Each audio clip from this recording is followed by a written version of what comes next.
गति देना, इस देश के अर्थतंत्र में ग्रामीण विकास को कंट्रीब्यूटर बनाना और ग्रामीण विकास के माध्यम से गांव में रहते हुए हर व्यक्ति को समृद्धि की ओर ले जाना, ये करे बगैर ये देश कभी आत्मनिर्भर हो नहीं सकता है।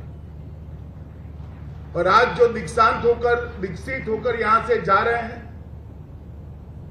वो सभी लोगों को मैं कहना चाहता हूं कि हो सकता है, मैं पूछ रहा था मंच पर कि कहां प्लेसमेंट मिला है, कहां काम करोगे, तो कोई फ्लिपकार्ट में भी थे, कोई अच्छे फाइनेंशियल इंस्टीट्यूशन में भी थे, कोई बात नहीं, मगर आपको जो संस्कार यहां पर मिला है, जो शिक्षा यहां पर मिली है, अगर वो आत्मा के अंदर बसा लेते हो, कहीं पर भी काम करिए, आप जीवन भर ग्रामीण विकास को समर्पित करें। और मेरा आप सबसे यही निवेदन है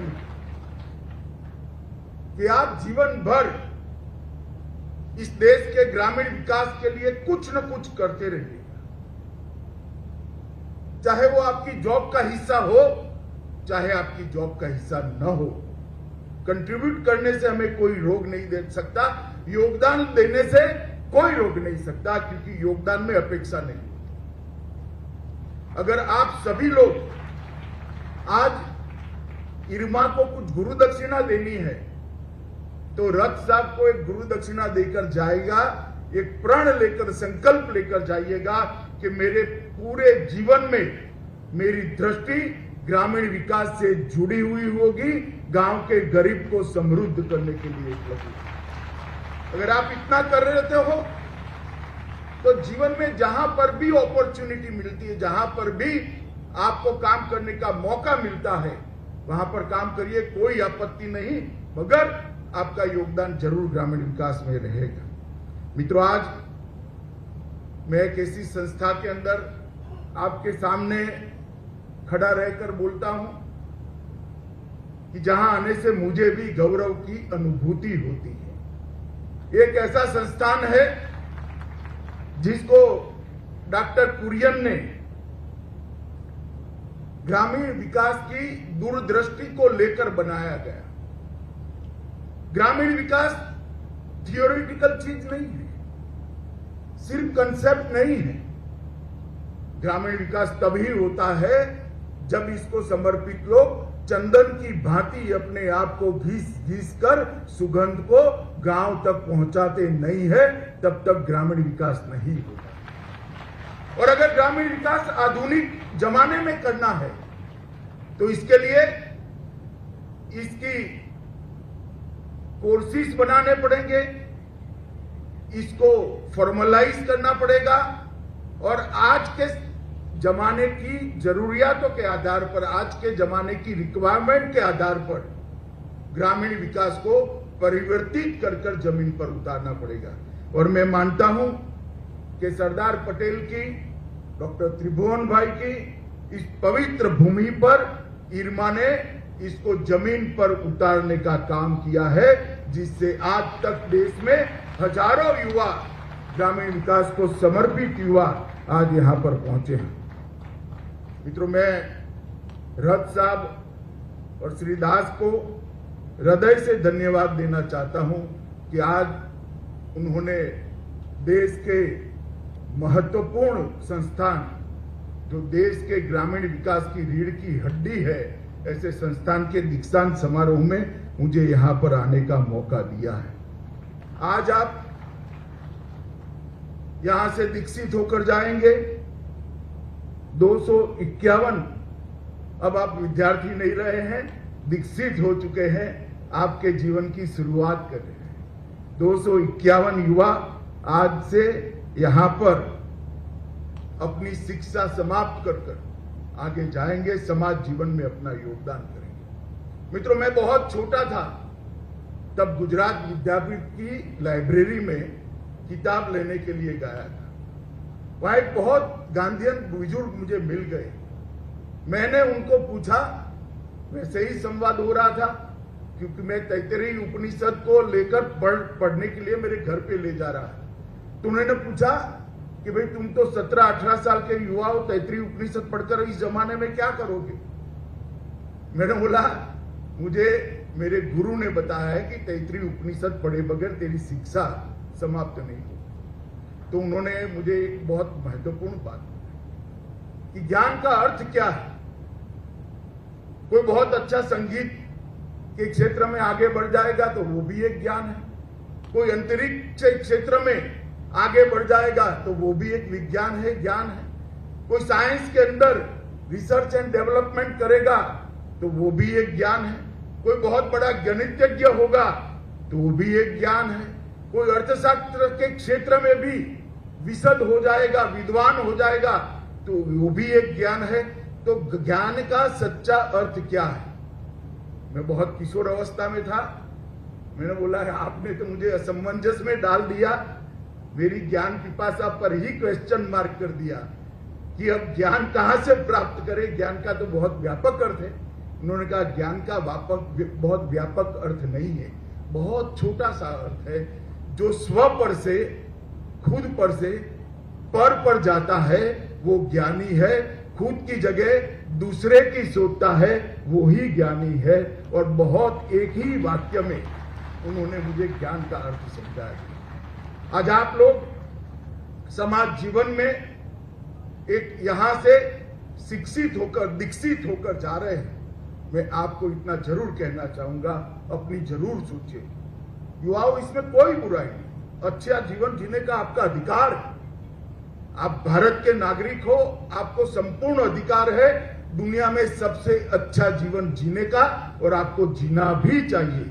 मगर उसके साथ साथ एक समय उनके लिए भी निकालना जिनके लिए अभी भी अच्छा जीवन स्वप्न है, जिनके लिए अभी भी शिक्षा एक स्वप्न है, जिनके लिए आज भी 2 वक्त की रोटी स्वप्न है।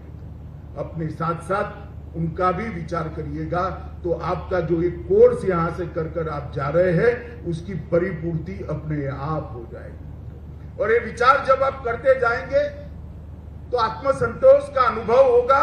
और मैं आपको बताता हूं, सैकड़ों करोड़ों रुपया कमाने के बाद भी जो संतोष प्राप्त नहीं होगा, एक व्यक्ति को अपने जीवन में आत्मनिर्भर करने के बाद आपको वो संतोष प्राप्त होगा। काम कहीं भी करिएगा मगर दूसरे की सोच जरूर रखिएगा। इसीलिए एक यहां पर मोटो है, सा विद्या या विमुक्त है। विद्या से ही मुक्ति मिलती है और मुक्ति आत्मसंतोष के बगैर मुक्ति की अनुभूति नहीं होती। मुक्ति की शाब्दिक व्याख्या नहीं है। मुक्ति अनुभूति का विषय है, उसको महसूस करना पड़ता है, उसकी अनुभूति करनी पड़ती है। और मुक्ति तभी मिलती है जब जीवन में संतोष होता है। और संतोष दूसरों के काम करने से ही होता है, दूसरों के लिए काम करने से ही होता है। मित्रों, आज जब मैं यहां आया हूं तब डॉक्टर वर्गीस कुरियन को जरूर याद करूंगा, जिन्होंने इस पेशेवर प्रबंधन संस्था के माध्यम से ग्रामीण लोगों में टिकाऊ, परिस्थिति के अनुरूप, अनुकूल और न्याय संगत सामाजिक आर्थिक विकास को बढ़ावा देने के लिए इस इंस्टीट्यूशन की स्थापना की। और ये उद्देश्य हमेशा आपके नजर के सामने रहने चाहिए। जीवन में जहां से कुछ प्राप्त करते हैं उसको वापस देने का भी हमने जीवन में लक्ष्य रखना चाहिए।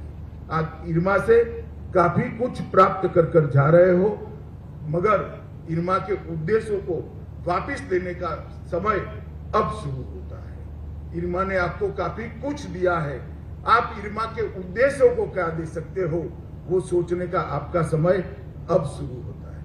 मित्रों, ग्रामीण विकास के कंसेप्ट को बहुत सालों से, मैं तो 13 साल की उम्र से सार्वजनिक जीवन में हूं, बहुत सालों से मैंने कई भाषण सुने ग्रामीण विकास पर। गांधी जी कहकर गए थे कि इस देश की आत्मा गांव में बसती है, और गांधी जी जैसा दूरदृष्टा कोई हो नहीं सकता। और गांधी जी ने बहुत सोच समझ कर ये वाक्य बोला था कि इस देश की आत्मा गांव में बसती है। इसका मतलब है इस देश को समृद्ध बनाना है तो गांव को बनाना पड़ेगा, समृद्ध बनाना पड़ेगा। इस देश को सुविधापूर्ण बनाना है तो गांव को सुविधापूर्ण बनाने पड़ेगा। इस देश को स्वावलंबी आत्मनिर्भर बनाना है तो गांव को भी आत्मनिर्भर बनाने पड़ेगा। और इसकी शुरुआत देश के प्रधानमंत्री नरेंद्र मोदी बनने के बाद 2014 से हुई है। नरेंद्र मोदी जी ने ग्रामीण विकास के लिए एक नई कल्पना, एक संपूर्ण ग्रामीण विकास कैसे हो सकता है, इसकी कल्पना देश और दुनिया के सामने रखने का काम किया है। अकेले गांव का विकास नहीं हो सकता। जब तक व्यक्ति का विकास नहीं होता, गांव का विकास नहीं होता है। गांव का विकास अकेले नहीं हो सकता है, क्योंकि गांव अधर में लटक कर नहीं रह सकता है। जब तक क्षेत्र का विकास नहीं होता है, तब तक गांव का विकास नहीं होता है। तो व्यक्ति का विकास करना, उसके जीवन को सुविधापूर्ण बनाना, गांव का विकास करना और क्षेत्र का विकास करना, तब जाकर ग्रामीण विकास की एक कल्पना पूरी होती है। व्यक्ति, गांव और क्षेत्र तीनों के विकास के लिए नरेंद्र मोदी सरकार ने 8 साल के लिए बहुत कुछ काम किया है। मित्रों, आप कल्पना कर सकते हैं, इस देश में 60 करोड़ लोग ऐसे थे जिनके पास बैंक अकाउंट ही नहीं था। और व्यक्ति की दृष्टि से देखिए तो उसका देश के अर्थतंत्र के साथ सरोकार ही नहीं था, कोई जुड़ाव ही नहीं था, कोई अनुबंध ही नहीं था। कैसे वो व्यक्ति कंट्रीब्यूट कर सकता है और कैसे वो व्यक्ति समाज से अपेक्षा भी रख सकता है। मोदी जी ने 8 साल में, आज मैं दावे से इस देश के मंत्री के नाते कह सकता हूं, देश में कोई भी परिवार ऐसा नहीं है जहां आज बैंक अकाउंट नहीं पहुंचा है। हर परिवार में बैंक अकाउंट पहुंचने का काम है। ढेर सारे बच्चे बिहार, यूपी से आए हैं। आपने देखा होगा पूर्वांचल में कई ऐसे परिवार थे जिनके घर में बिजली आजादी के 70 साल के बाद भी नहीं पहुंची। आज मैं कम से कम कह सकता हूं कि हर घर में बिजली पहुंचाने का काम देश के प्रधानमंत्री नरेंद्र मोदी जी ने कर दिया है। मित्रों, देश के हर घर के अंदर शौचालय जैसी मिनिमम रिक्वायरमेंट भी हमने समाप्त नहीं की थी। नरेंद्र मोदी जी ने स्वच्छता का अभियान लिया। बापू के दुनिया में न रहने के 70 साल के बाद ये अभियान को उठाया गया और बापू के स्वप्न को पूरा कर दिया गया। आज देश के हर घर में शौचालय पहुंचाने का काम पूरा हो गया। हर घर में नल से शुद्ध जल, फ्लोराइड विहीन जल पहुंचे, इसकी व्यवस्था करी है। स्वच्छ ईंधन, किसी को टहनियां और लकड़ियां से खाना पकाकर अपना फेफड़ा और आंख की ज्योति किसी महिला को गंवाने की जरूरत नहीं है। हर गरीब के घर में गैस पहुंचाने का काम नरेंद्र मोदी सरकार ने समाप्त कर दिया है। मित्रों, इसके साथ साथ आरोग्य का कार्ड देकर प्रधानमंत्री आयुष्मान भारत योजना के साथ 5 लाख तक की सारी स्वास्थ्य की सुविधाएं नरेंद्र मोदी सरकार ने देश के 60 करोड़ गरीबों के लिए कर दी है। आज कोई भी गरीब अपने परिवार का, बूढ़े माँ बाप का या छोटे बच्चे का इलाज कराने के लिए इसे ना लोन लेने की जरूरत है, ना मन मसोकर बैठने की जरूरत है। वो अपना कार्ड लेकर गौरव के साथ जाता है और अपने परिजन का इलाज कर कर यहाँ पर आ जाता है। तो व्यक्ति के जीवन को सुविधायुक्त बनाने के लिए, इसके जीवन स्तर को उठाने के लिए ढेर सारे काम भारतीय जनता पार्टी की नरेंद्र मोदी सरकार ने किया है। मित्रों, ग्रामीण विकास का दूसरा पहलू था गांव को सुविधायुक्त बनाना। इसके लिए सबसे बड़ी चीज थी प्रधानमंत्री ग्राम सड़क योजना। कनेक्टिविटी नहीं है तहसील के साथ तो गांव का विकास हो ही नहीं। कनेक्टिविटी तहसील के माध्यम से जिला और प्रदेश के मुख्यालय के साथ नहीं है तो गांव का विकास नहीं होता। आज प्रधानमंत्री जी ने बजट की बहुत बड़े अमाउंट को प्रधानमंत्री ग्रामीण सड़क योजना में डाइवर्ट कर आज गांव को कनेक्टिविटी दी है, जिससे धीरे धीरे गांव में एक आर्थिक गतिविधियों की शुरुआत हुई। हर गांव में बिजली नहीं थी, एक छोटी सी आइसक्रीम की दुकान भी किसी बच्चे को खोलनी है, भाई बताओ मुझे बिजली नहीं है तो कैसे खोलेगा, उसकी आइसक्रीम पिघल जाएगी। ये सोडी कितने भी आइसक्रीम बनाते रहेंगे गांव तक पहुंचेंगे ही नहीं। गांव के बच्चों को क्या आइसक्रीम खाने का अधिकार नहीं है? गांव के युवाओं को आइसक्रीम की दुकान लगाकर कमाने का अधिकार नहीं है? दवाइयां कुछ ऐसी है जो शीत अवस्था में रखनी पड़ती है, ठंडी अवस्था में रखनी पड़ती है, इसके लिए ना फ्रीज था, ना फ्रीजर था, ना लाइट थी। लाइट नहीं है तो फ्रीज और फ्रीजर नहीं आ सकते। इसके कारण गांव टूटते जाते थे, लोग शहरों की ओर जाते थे। आज मैं दावे से कह सकता हूं, हर गांव के अंदर बिजली पहुंचाने का काम नरेंद्र मोदी सरकार ने समाप्त कर दिया है और इससे गांव भी आत्मनिर्भर होने की दिशा में। गांधी जी के बाद खादी एक भाषण का विषय बन गया। मैं तो बहुत कम आयु से जीवन में खादी पहनता हूं और शुद्ध रूप से खादी पहनता हूं, मगर खादी को भुला दिया गया। देश के प्रधानमंत्री जी ने खादी ग्राम उद्योग का टर्नओवर प्रधानमंत्री जी की प्रायोरिटी के कारण आपको सब ग्रामीण क्षेत्र से में काम करने वाले लोग और ज्यादातर गांव से आते हो, मैं आपको बताना चाहता हूं 1 लाख करोड़ से ज्यादा टर्नओवर खादी ग्राम उद्योग विकास बोर्ड का हो चुका है मित्रों, जिससे आपको कल्पना आएगी कितनी प्रायोरिटी सरकार ने दी। कृषि को भी आत्मनिर्भर करे बगैर गांव का संपूर्ण विकास नहीं हो सकता और मोदी जी ने कृषि में ऋण माफ करने की जगह ऋण लेना ही न पड़े इस प्रकार की व्यवस्था को सोचा और अमल में लाया। इस देश के 75% किसान 2 एकड़ से कम भूमि रखते हैं, उनकी जोत ही 2 एकड़ से कम है और 2 एकड़ भूमि में अगर किसानी करनी है तो उसका बेसिक खर्च नाबार्ड के हिसाब से 6,000 से 7,000 रुपया आता है और वो 7,000 रुपया लेने के लिए या तो साहूकार के चुंगाल में फंसता है या बैंक का लोन देता है। मोदी जी ने हर किसान को सालाना 6,000 रुपया ही दे दिया, जिसके कारण उसको लोन लेने की आवश्यकता ही नहीं। कृषि को आत्मनिर्भर करने के लिए किसान अगर अपनी खेत उत्पाद को बना तो लेगा, मार्केटिंग कहां होगा, इसका व्यवस्थापन क्या होगा? इसका सबसे सरल रास्ता कोऑपरेटिव है और पहली बार आजादी के बाद सहकारिता मंत्रालय का गठन करने का काम देश के प्रधानमंत्री नरेंद्र मोदी जी ने किया। कुछ ही महीने हुए, ढेर सारा काम हुआ है सहकारिता मंत्रालय में, अभी कहना नहीं चाहता, परंतु मैं आपको इतना विश्वास दिलाना चाहता हूं, मोदी जी की जो कल्पना है, मोदी जी की जो सहकारिता विभाग से अपेक्षा है, उससे भी आगे बढ़कर सहकारिता विभाग देश के ग्रामीण विकास में अपना रोल बहुत अच्छे तरह से निभाएगा और ग्रामीण विकास की गति द्रुत गति होगी, स्पीड से ग्रामीण विकास आगे आएगा।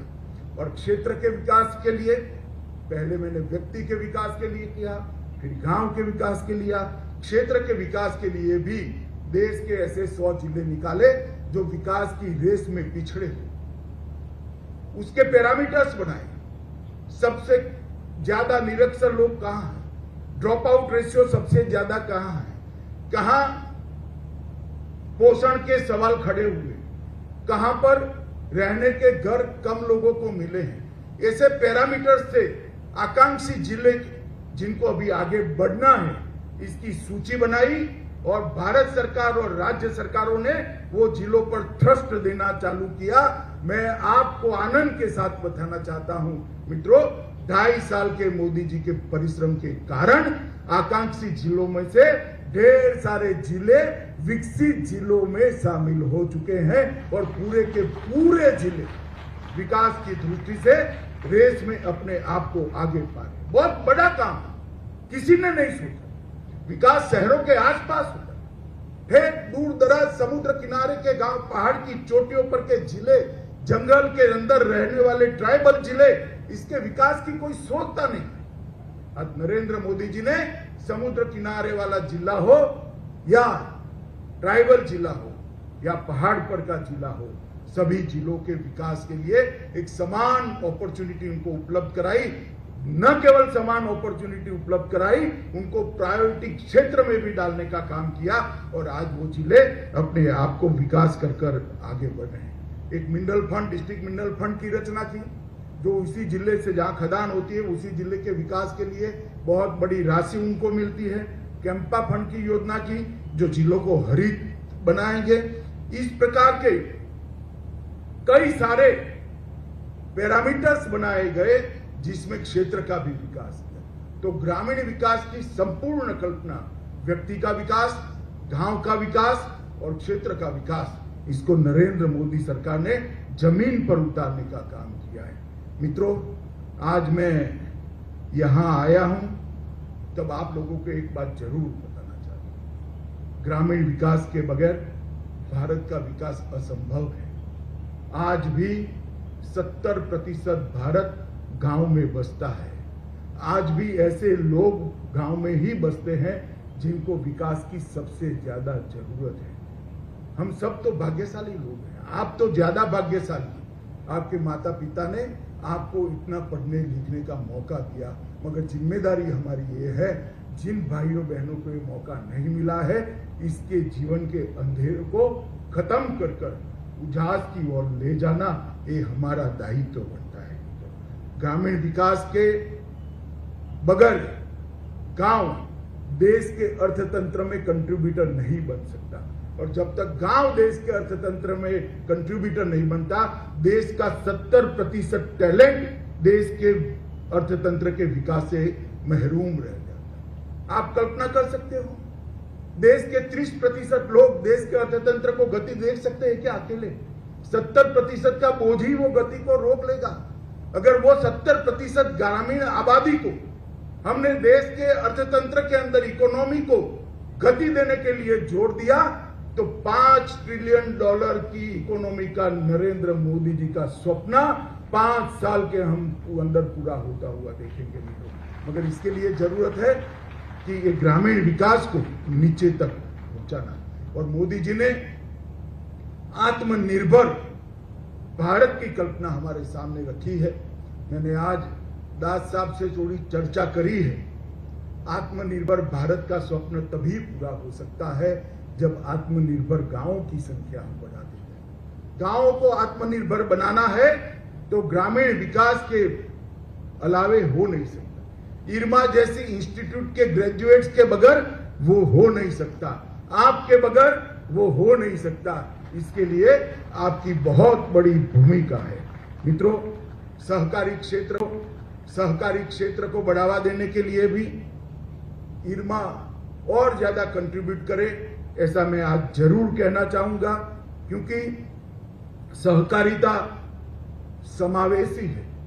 सहकारिता को और समावेशी बनाना है, सहकारिता को पारदर्शी बनाना है, सहकारिता को आधुनिक और टेक्नोलॉजी युक्त बनाना है, और सहकारिता के माध्यम से व्यक्ति और गांव को आत्मनिर्भर भी बनाना है। वो तभी हो सकता है जिसमें इरमा जैसे इंस्टीट्यूशन अपना कंट्रीब्यूशन बढ़ाएंगे। मित्रों, आज आप यहां से शिक्षित होकर जाते हैं। शिक्षा एक ऐसी खूबसूरत चीज है जिसको आपसे कोई छीन नहीं सकता। अगर सोने का गहना पहना है तो कोई आपसे छीन सकता है, पॉकेट में रुपया है तो कोई पॉकेट मारी कर सकता है, मगर शिक्षा ऐसी चीज है जिसको आपसे कोई नहीं छीन सकता। शिक्षा के उद्देश्यों से अगर हम भटक गए तो आप ही अपनी शिक्षा को अपने आप से छीन लो। इसके उद्देश्य पर हम स्टिक रहे। अपना तो विकास करना ही करना है, ये आपका अधिकार भी है और पहली प्रायोरिटी भी होनी चाहिए, परंतु इसके बाद जो समय बचता है वो औरों के विकास के लिए लगाए। इसके बाद जो समय बचता है वो देश के विकास के लिए लगाए। तो मुझे लगता है कि शिक्षा की खूबसूरती और खूबसूरत हो जाएगी। मित्रों, आउट ऑफ बॉक्स सोचने का जिम्मेदारी देश के युवा का है। हम तो अब 57-58 साल के हो गए भाई, आउट ऑफ बॉक्स सोच नहीं सकते। आउट ऑफ बॉक्स मेरे सामने जो बच्चे बैठे हैं वो ही सोच सकते हैं। और अब आप जब आउट ऑफ बॉक्स सोचोगे तो भारत आगे बढ़ने का रास्ता प्रशस्त हो जाएगा। इस देश का सबसे एक अब्दुल कलाम जी का बहुत अच्छा वाक्य है जो हमें हमेशा याद रखना पड़ेगा, हर व्यक्ति की उपयोगिता है। इस देश का सबसे अच्छा दिमाग आपको क्लास की लास्ट बेंच पर ही मिल सकता है। तो बहुत बड़ा वाक्य है। किसी भी को भी इंफीरियरिटी कॉम्प्लेक्स पालने की जरूरत नहीं है। कोई व्यक्ति जन्म से बड़ा नहीं होता, सोच बड़ी होती है, काम में सातत्य है और दिशा सच है तो वही व्यक्ति को बड़ा बनाता है, कोई जन्म से बड़ा नहीं होता मित्रों। और इस बात को याद रखकर आप लोग आत्मनिर्भर भारत के निर्माण के अंदर लग जाएंगे, इसका मुझे पूरा भरोसा है। और इरमा से आज जो प्राप्त कर कर जा रहे हो उससे अनेक गुना इस देश को, इस देश के गांवों को और इस देश के गरीबों को आप देंगे, ऐसी मैं आपको प्रार्थना भी करता हूं, अपील भी करता हूं। और आपके आने वाले जीवन के लिए ढेर सारी शुभकामनाएं, अनंत अनंत शुभकामनाएं देकर मेरी बात को समाप्त करता हूं। वंदे मातरम।